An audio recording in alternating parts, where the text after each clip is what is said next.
All right. Welcome home. We are WNST, AM 1570, Tass in Baltimore. We are Baltimore Positive. This is the fun part of the show. It's all brought to you by our friends at the Maryland Lottery. It is the Back to the Future scratch-offs. We have them. We're at Reter's Crab House out here in beautiful Reisterstown doing our final segment of the day. I've had a heck of a show out here. Luke and Alan got together for the first time in the history of the radio show and did baseball talk for about an hour. Also had Izzy Patoka out talking about the community. Hope Otto was here. She's the owner of Reter's Crab House. She did a segment a couple hours ago. I think she's disappeared on me. We talked about the community, and we talked about the Friday nights in Reisterstown. Izzy pumped the community up. We also talked about pest control with my pal Richard Stearns from Miche Pest Control, talking about my termite issue and all these lightning bugs everywhere, as well as Happy Eddie from Happy Eddie and Curio Wellness and Foreign Daughter and the Real Housewives of the Potomac. But the Maryland Crab Cake Tour is here because of this guy. He is a Facebook friend, Brandon Kessler. I don't know how long you've been my Facebook friend. You're a few years younger than me. And Hope had me really worried when she came over. She's like, he's been listening to you his whole life. And I'm like, well, I've been doing this 35 years, and you don't look 35, so I don't know, man. Yeah. How are you? Thanks for coming on, man. I'm good. How are you? Thanks for having us. I saw you put a post up about a month ago that you're the chef here, and I've seen your face on my Facebook because there's 20,000 of you out there, and I clicked and said Reter's Crab House, and I'm like, Reter, Brad, and I'm thinking, did I call out there? But I knew someone had told me you had a great crab cake here. When I started the tour, and it was always sort of, can I do it? Now, maybe I left a message and it didn't get back. Sometimes they hit the spam or whatever. But I'm always trying to find new places. Yeah. So when I saw you were here, and I'm familiar with the name, my ex-girlfriend lived right around the corner from here for many years. Her parents did. This is back at the turn of the century. It said established 1997. This was probably 99, 2000, 2001 range. And I spent a lot of time out here, so did my son. And I knew about this place, but I had never really been in. You got the gig here doing the crab cakes, and I reached out and I said, I want to do the tour out there because I've heard you've had a great crab cake. So give me your background. When did you start listening to me? If you've been listening to me your whole life, that's at least 10 years. So you look like you're 19. Appreciate it. How old are you? I'm 32. Wow, all right. And I grew up, my dad. Living right, bro. My dad used to, listen to you all the time on 98 Rock. We even went to when the Ravens played the Titans in Tennessee for the playoff bus game. Yeah, and was that the McNair in the bar thing or no? Which one was that? It was the game we won by 1 point in the snow. It was the playoff game, and I remember we did it was like a Baltimore walk. We all walked to the stadium together and everything. Okay. Yeah, it was awesome. Those were the good days. You were a kid then, though, right? Oh yeah, I was definitely small, but it was cool. I still was able to go. I just wasn't able to drink yet. You chef. Yeah. So you made this. Yes, sir. Is this your recipe, or was it the house recipe when you came? House recipe, and then we've tinkered it over the last year. We had a recipe for about 20 years that we were dealing with. It's a beautiful crab cake. I want to hold this up and show this to everybody here. So for you, the chef part of this, give me your background as a chef, because in your 30s, I guess you've been doing this so long. Did you grow up in kitchens? Yeah, so I started here actually as a busboy and dishwasher and oyster guy.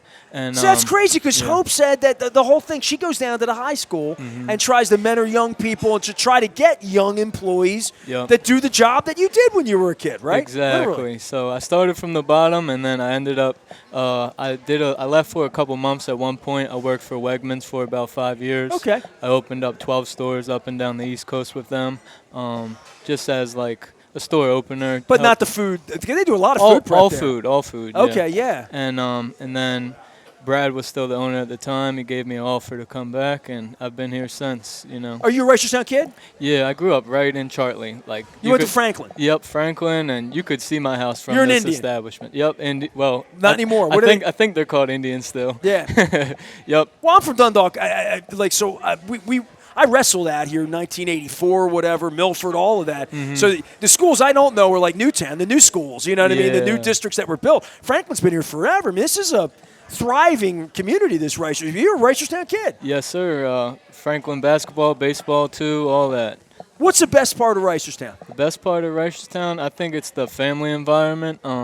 Everybody really knows each other. Like, even here in the establishment, we really have a lot of regulars. You know your customers, sure. Yeah, like I see their face daily. They know me on a personal level, and I know them on a personal level. Man, that's community. That's what the crab cake tour is about. When I dreamed up this crab cake tour, it was during the plague, and I thought, Walmart doesn't sell crab cake. Every crab cake is specific.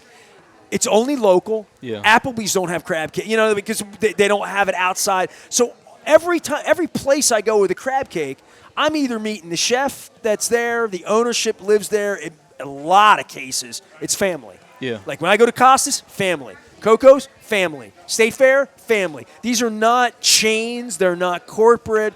They are community institutions. I mean, and that's where the best crab cakes are. So this recipe, was it Brad Reter's recipe or the Reter family? Reter family. All right, so I'm going to get into this here. What would you say about this recipe? Slurry. And first off, it's broiled. Yep.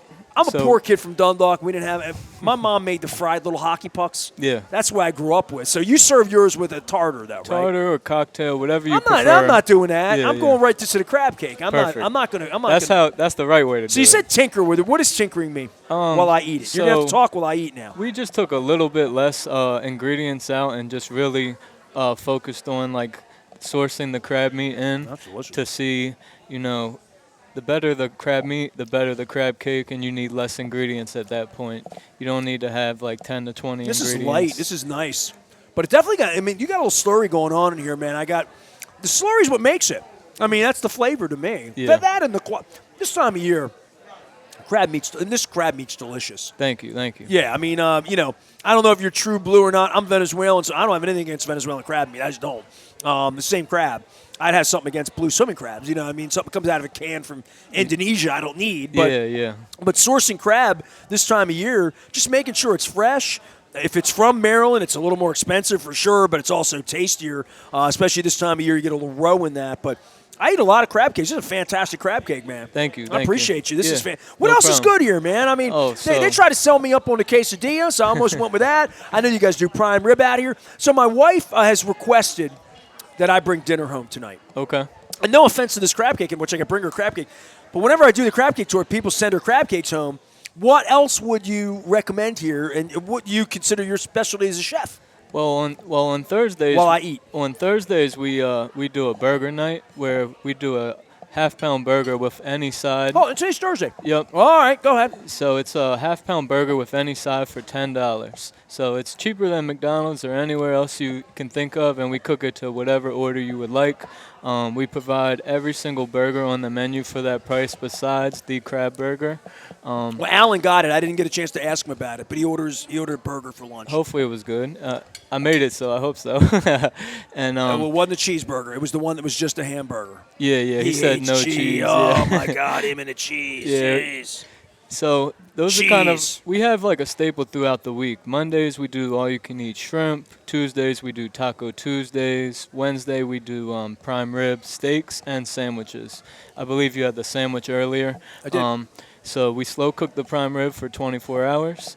And then for the sandwiches, we slice it the next day after it cools down because it creates a better slice, what can go on the grill easier. And then for the steaks, we just cut it right off the steak, and we serve it rare or however you prefer, you like it. I just got a shell in my crab cake, and you know what I know that? That means it's real. Hell yeah. There's no way to get shells out of crab. Yeah. As people's like, I don't like picking crabs and all that. I'm like, or you get a shell in your – it means it's real, man. I mean, This is like, I don't mind that at all. But for you with chefing and coming back, and this place has been busy from the minute I walked in here. Because I walked in at 11:30. I was the first person in the door. I'm like, it's kind of quiet. The chairs were still up when I came in. And, man, about 11:45, boom. There were 30 people in here, and I think there's been 50, 60 people in here. I thought it would be a little more quiet around 2, 3 o'clock. It never quieted down in here today, man. So we have a pretty impressive streak of 26 years of beating the year prior sales. We haven't – Hold on. Yeah. Say that again. Every year. For 26 years straight, we've beaten the year's prior sales. Even during COVID, we had beaten the year sales. We stayed open for carry-out only during that time, and we still ended up beating the sales. COVID was all about community, right? Yeah, COVID was all about, like, if you love a place, I love Amici's and Little Italy, you got to keep them in business during that time. You know, that's the thing. That really begat the crab cake tour, swear to God, was that I got very emotional during that period of time. Shut down, worried that my friends were going out of work, I was going out of business, everybody PPP, all that stuff. Yeah. But more than that, it was a barn raising for the whole community, in every community, to say, if I live in Dundalk, I'm going to go over to Costas and keep them in business. If I'm, Coco's, same thing. She was open for, but that's just crab houses. But every pizza joint, every taco, everything was like, support the places you love. Go in there and get your dinner in there, and you had a line out here. I'm sure you did. It was great. I mean, the downside was we couldn't let people in. It was curbside, but the community definitely kept us afloat. Well, the upside is we all got back open, and they're all back, and we're doing okay. Yeah, everything's been beautiful. Well, it changed life. I don't think there's any question about that. It put me out on the crab cake tour. I'm out here at Reter's. Brandon's one of my Facebook friends. So give me this whole, my dad's been listening. How's your dad? What's going on? Is your dad Raven, Oriole? What's the story? Raven, Oriole, horses. What's your dad's name? Do I have to yell at him? Chris Kessler. No, I don't think so. He's probably called in to Chris, what's up? Yeah, he's probably called in for you a bunch of times. But he's been a Ravens season ticket holder for as long as they've been. He actually worked for the Colts when they left in the middle of the night, was laid off. He didn't pack any of the trucks, did he? No. He was laid off, so I guess they'd I had Rick Venturi on. Jimmy Irsay died a couple weeks ago. I had Rick Venturi on. He was a head coach of the Colts in Indianapolis, but he was an assistant with the Baltimore Colts right down the road. Right. And he literally was the one that Jim Irsay said, get those boxes and put them in that Mayflower. Oh. He literally packed the Mayflower. Did he get to keep his job, or they just made him? Yeah, pack he kept his job, and he wound up working for. He wound up working for years. He wound up becoming the head coach of the Colts for a minute or two, several years later, and he went to St. Louis. But Rick Venturi, you can look him up, but he famously packed the Mayflowers. But your dad worked for the Colts at the time. Yeah, and he was in business and marketing for them at the time, and then now he works for Medicaid and Medicare in Woodlawn. Okay. Nothing crazy. And eats good crab cakes because his kid makes them, yeah, right? Occasionally. He's not really the biggest crab guy. He's like American burgers, What do you like to cook as a chef? What do you enjoy? For Where me, you get creativity? For me, I really like Italian and Mexican food. That's just my two So if I favorite. hire you to come over to my house to cook me dinner, let's just say. So off this menu, forget that. Yeah. Just as a chefy chef, if I said, hey, my wife and I eat everything, I'm going to do a special occasion and have you come over and make something. What's your favorite thing to make that you present and, like, shit's good? That's what this is. I'm going to make something that's going to blow your mind. Because I told Happy Eddie if I made him a margarita, it would blow his mind, because it would. Yeah. My wife makes amazing soup. Okay. Like, just outrageously, she's very good at making soup. And, of course, soup day 2, day 3, day 4. But, like, if my wife made soups for a living, we could, like the Soup Nazi from Science 7, we could open a soup shop. That's how good her soups are. So what's your thing? So here I have a staple here for I do a clam chowder and I do a crab and corn chowder. I bring it around during the cold season, but we sell gallons of it a day. I mean, gallons. I think there was a time last year in November where we sold about 4 gallons of my corn and crab chowder in a single day. But if I was doing a private dining thing, like what you're asking, I'd probably make some like homemade pasta with some shrimp, nice tomato sauce, and then, all fresh ingredients. You can cook for me, dude. I'll tell you right now. Crab cake's delicious. We're out here at Reter's. They have all sorts of things on the menu. If you're from this part of the world, Reisterstown, Pikesville, Owings Mills, anywhere north at Glendon, anywhere out here, even up to Hampstead, you know about this place. It's been here since 1997. It's our first time here. Brandon made it happen, and Hope made it happen. We put this thing together. I love coming to new places. I love bringing my lottery tickets out and hanging out, and I've just had great guests out here today. And I've been out here all afternoon. And I'm going to towel off, and I'm going to enjoy the rest of this crab cake. Invite everybody out. Tell them anything else they need to know about your place. Also, the amazing thing I didn't realize, even online, is that you have this amazing carryout with salmon, fresh fish. You have a little seafood market here, literally, clams, all sorts of things that go along with carryout crabs, right? Yes, sir. So we give a fresh market. We get fish in every day except Sunday. So we do cod, salmon, and tuna are our staples, and occasionally we'll bring in rockfish or. You do a little right now- tartar here. You got tuna tartar. You got something going on. What do you got? We have done that before. We do a thing called tuna bites where we pan sear them to whatever temperature you would like, and we serve them with a homemade basil aioli and a sriracha sauce, and people love those. We probably sell about 10 to 12 orders of those a day. And, for the market-wise, people typically will buy whole fillets at a time. We'll cut whatever portion size you'd like if the fish is just coming in fresh. A lot of times we'll have a lot of stuff pre-cut, and whatever you guys like, we're able to provide, especially even when it comes to the menu. If there's something here and, you ask, we pretty much will give whatever you desire.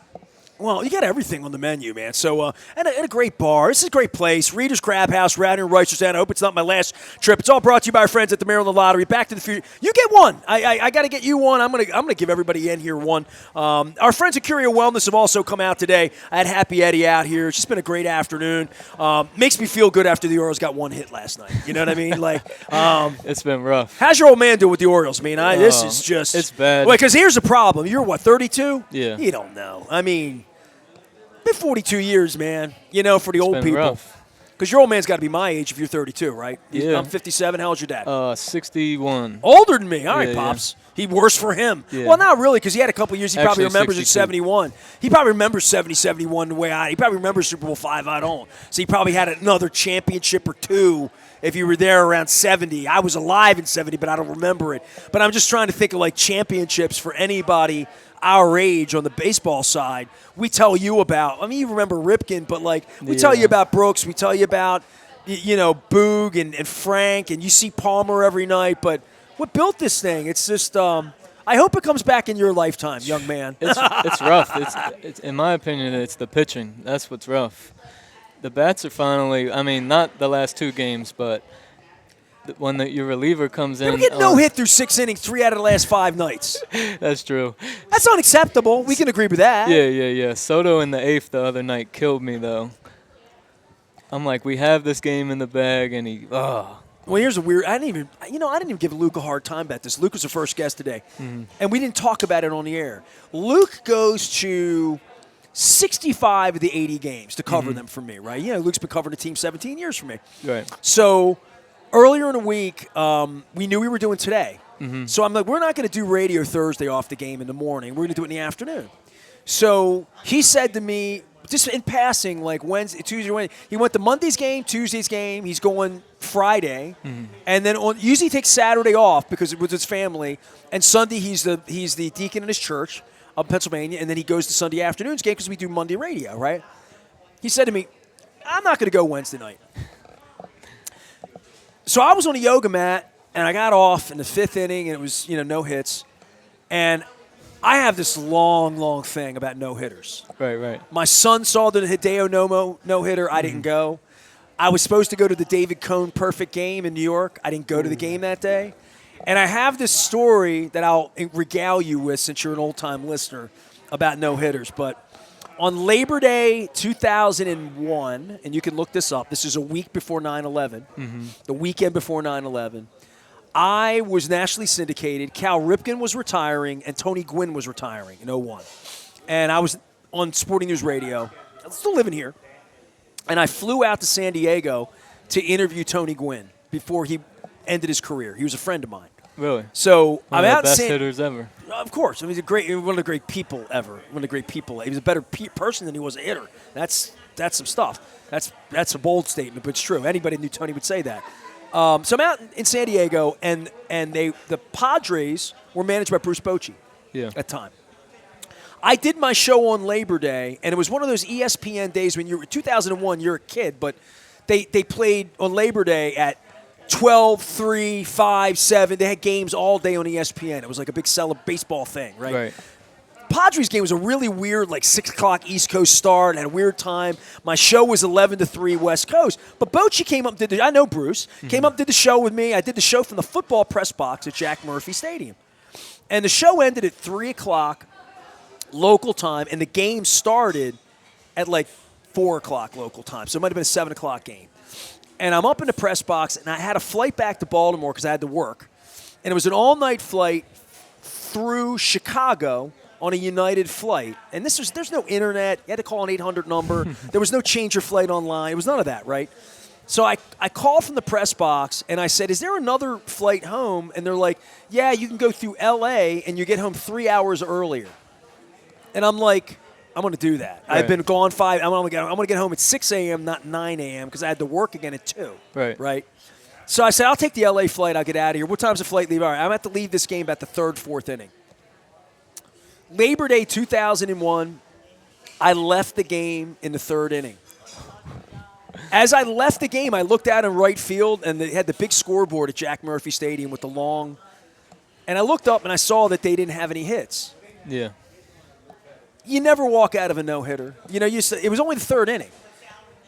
I left. I had to leave. I went out to the parking lot, and I got in the car, and I went to the airport, and I flew to L.A., changed planes. I slept the whole way home. I landed at 6 a.m. I get off the plane at BWI in the old United terminal, in the A terminal, first terminal, and I walk out, and I park my car with Park and Go. My car was at the airport lot. And it was like something out of a movie. And I looked down on the floor. Remember the old USA Today? They would give it away free in the shuttle, you know? Mm-hmm. I looked down. They had a stack of USA Todays there. It was 6:15 in the morning. And in the top corner of the headline, it says, Smith throws no-hitter in San Diego. I have a ticket stub. Yeah. I have from the game. I had tickets. I had a press pass from the day.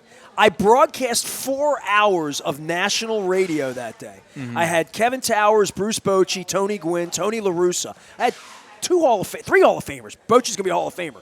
So I had 3 Hall of Famers on the show that day. Live radio, walked out of a no-hitter. That sucks.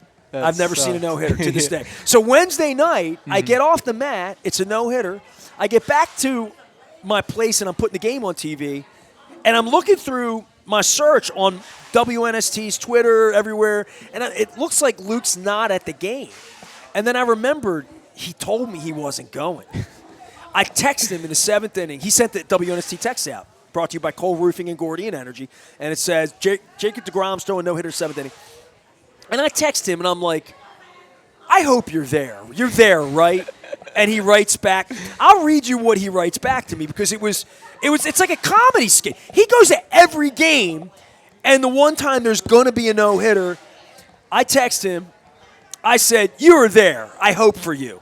I'm searching social, and I can't tell. He's like, nope, told you I wasn't going tonight. Of course this would happen. So the minute I text him, oh, my God, done deal, it's going to happen now, he said, obviously, because we were in the 8th inning now. This was like 10 seconds before Cowser got the hit. Right. Should probably carry an asterisk anyway when you've been no-hit through 6 innings twice in the last 5 days. Oof. And, I told him the whole. He knows my horror stories. Mm-hmm. So anyway, off the hook is what I sent him when the ball rolled in the right field. So. Heck yeah. I don't know. I want him to see a no-hitter. I'm not greedy, you know. The coolest thing I saw at Camden Yards was Aubrey Huff hitting the cycle. Okay. That was awesome. You weren't at the Delman Young game. You weren't at you weren't at the Ripken game in '90. You weren't at playoff games. No. That's one of the downsides of being a chef. You're normally watching the game from the kitchen. I'll give you a story because you're a fan. When I was younger than you, so this is I was 25, 26, 27, I'm in the Oriole locker room from 91. I had a press pass from 85 to 2006, 21 years I had a press pass. Mm-hmm. But in 95, 6, 7, in that range, Ripken broke the streak in 95. And I got to know Cal. I mean, I know Cal well, actually, but like in the early 90s, he's Cal Ripken. I'm a young guy in the locker room. You tread lightly, you know what I mean? But I got to know Cal. And I would always kid around with Cal. It was like part of my shtick with him. I never interviewed him or bothered him a whole lot. But I would always like flirt with him a little bit with his locker. And he knew me and playing tape ball. He was a fun guy. So I went over to him one time and just to make small talk with him. One time I asked him if he drank skim milk. And he's like, no, I don't like skim milk because he was the milk spokesperson. Right. So these are kind of funny things I talked to him about before Twitter and all that. And I said to him, I'm like, hey, I'm going to the beach next week. I'm going to Ocean City. I said, yeah. I said, where do you go in Ocean City? Mm-hmm. Oh, me? Him. Oh. in 1995, I'm asking Cal Ripken about Ocean City. Yeah. And he looked at me, and he's like, you know how polite he is. He's like, I don't mean to be flippant or anything. He's like, but I've never been to Ocean City. And I'm thinking, like, what do you mean you never been? And I'm like, you play baseball. You play every game. Right. You play every inning of every game. And you've done this since you were 10, and you're now 35 or whatever, right? He was a veteran player at that point. And I'm like, you've never been to Ocean City. And he's like, when would I go to Ocean City? You know what I mean? Like, plays baseball every day. Yeah. So when you're a chef, I understand. That's my point. You know, like, you know, it stands to reason that you're in the kitchen a lot. Yeah, we live. What do you like to cook? Everything, really. You honestly, have joy in being a chef. Yeah, I don't. I like seeing people's reactions when they eat my food. Like, you know. You got my reaction right now, and it's getting colder. So I'm going to have my last bite here. Brandon's here. Everybody's here to serve you. We're readers. I'm gonna. If I start to eat it, then you're gonna have to talk. Okay. So I'm gonna break now. Is that good? Yeah, we're good. All right. Thanks to your dad. Thanks to Hope for putting this together. Brandon Kessler's out here. He has been a champion of our program since he was younger, even though he's still a young man. Come on out, eat his food, hang out here. We're at Reter's. It's all brought to you by our friends at the Maryland Crab Cake Tour and our friends at the Maryland Lottery. I have the Back to the Future scratch-offs. Our friends at Curio Wellness and Liberty Pure have sent us out on the road doing these things.